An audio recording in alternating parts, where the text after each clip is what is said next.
భరోసా ఇస్తూ దేవుడి దయతో మీ అందరి చల్లని దీవెనతో జగన్ అనే నేను ఈ స్థానంలోకి వచ్చాను.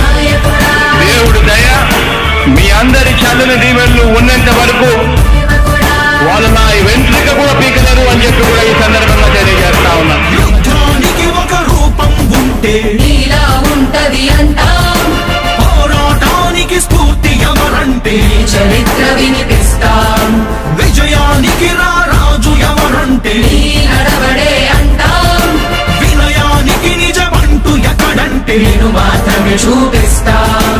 గజరాజుని భయపెట్టలేవుగా వీధి కుక్కల అరుపులు, ఆ సత్యం ప్రతి కుక్కకి తెలుసు ఆ పొద్దు అడుగులు, సూర్యకాంతికే తప్పలేదుగా గ్రహణ గడియల నిందలు, అవతార పురుష నిన్ను కీర్తించే రోజు ఉంది మూర్ఖులు.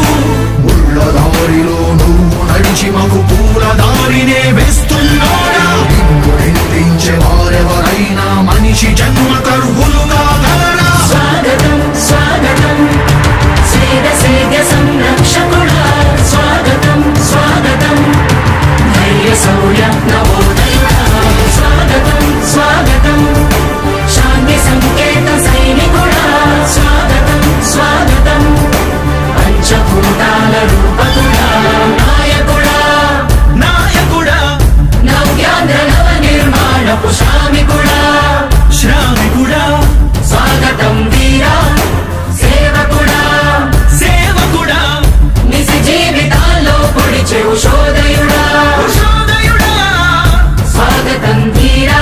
ఇంతకుముందు నేను చెప్పినాను కదా అధ్యక్ష, దాదాపుగా ఈ 29 గ్రామాల గురించి ఏదైతే మాట్లాడుతూ ఉన్నారో, 54,000 ఎకరాల గురించి ఏదైతే మాట్లాడుతున్నామో, ఈ పరిధి 54,000 ఎకరాలు ఇంటూ 2 కోట్ల రూపాయలు అంటే 1,09,000 కోట్ల గురించి ఒకసారి ఆలోచన చేయమని అడుగుతా ఉన్నా అధ్యక్ష. ఈ 54,000 ఎకరాలు అన్నది రాష్ట్రం మొత్తం గమనించినట్లయితే ఎంత పర్సెంటేజ్? మిగిలిన రాష్ట్రం 99.9999% మిగిలిన రాష్ట్రం అంతా ఉంది. ఆ రాష్ట్రం అంతా కూడా సంక్షేమం వైపు చూస్తా ఉంది, అభివృద్ధి వైపు చూస్తా ఉంది. వాటికి కూడా డబ్బులు ఖర్చు పెట్టాల్సిన అవసరము రాష్ట్ర ప్రభుత్వం బాధ్యత అన్నది కూడా మర్చిపోకూడదు అని చెప్పి నేను సందర్భంగా తెలియజేయాలనుకుంటా ఉన్నా.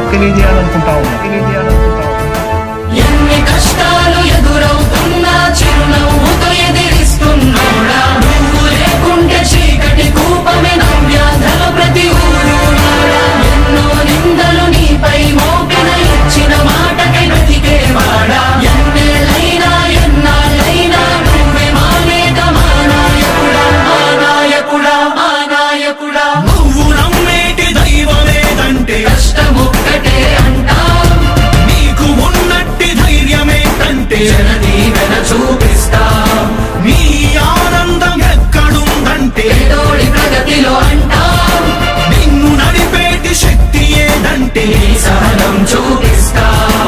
మాకు తెలిసిన అల్లూరి నేతాజీ నువ్వే జగనయ్య, నీ పోరాటం నాటి స్వతంత్ర ఉద్యమం లాంటిదేనయ్యా, మేము పూజించే అల్లా జీసస్ ఈశ్వర్ నీవే జగనయ్య, నీ నవరత్న పథకాలు పేదోళ్ల బతుకు మార్చిందయా, కులాల పాలన కూకటి వేళ్లతో కూల్చేసిన జై భీమ్వారసుడా, అణగారిన వర్గాలకే అగ్ర పదవులిచ్చి ఎదిగావు నాయకుడా. స్వాగతం స్వాగతం సేద సంరక్షకుడా, స్వాగతం స్వాగతం ధైర్య శౌర్య నవోదయుడా, స్వాగతం స్వాగతం శాంతి సంకేత సైనికుడా, స్వాగతం స్వాగతం పంచభూతాల రూపకుడా. ఉద్యోగ అవకాశం 50% మహిళలకు రిజర్వేషన్ల రూపకల్పనం, నాడు నేడు మనబడి భావితరాలకు బంగారు పథకం, అందరితో జన కష్టాల్ని తీర్చకదిలే అధికార యంత్రాంగం, చెప్పాడంటే చేస్తాడంటే పాటించాడంటే నెరవేర్చును అంటే మధ్యముపై మొదలైన యుద్ధం విజయదారులను చూపే, వెయ్యి దాటితే ఆరోగ్యశ్రీ ఎందరికో దైవమయ్యే, పేదలకిచ్చే పక్కా ఇల్లు సొంతింటి కలను తీర్చే అమ్మఒడి పథకం ద్వారా ప్రతి అమ్మ కష్టాలు తీరే చేనేతలకు ప్రతి ఏటా 24,000 సహాయం ప్రతి మహిళకు అందనుంది వైఎస్ఆర్ ఆసరా పథకం కానుకతో ప్రతి పేదింటికి పెద్దయ్యను మన ప్రభుత్వం యుద్ధ ప్రతిపాదనలతో జన కళ్ళను తీసుకొస్తోంది జగన్ ప్రభుత్వం జగన్ ప్రభుత్వం జగనన్న ప్రభుత్వం ప్రజా ప్రభుత్వం ప్రగతొకటే లక్ష్యం మళ్ళీ పేద విద్యార్థులకు ఫీజు రియంబర్స్మెంట్ అంట 108-104 ప్రతి మండలానికొకటంట నామినేటెడ్ పోస్టుల్లో 50% రిజర్వేషన్లు ఎస్సీ ఎస్టీ బీసీ మైనారిటీల అభ్యున్నతి కంట వైఎస్ఆర్ బీమా పథకం 0 వడ్డీకే రుణాల విప్లవం ప్రభుత్వ ఉద్యోగుల సంక్షేమం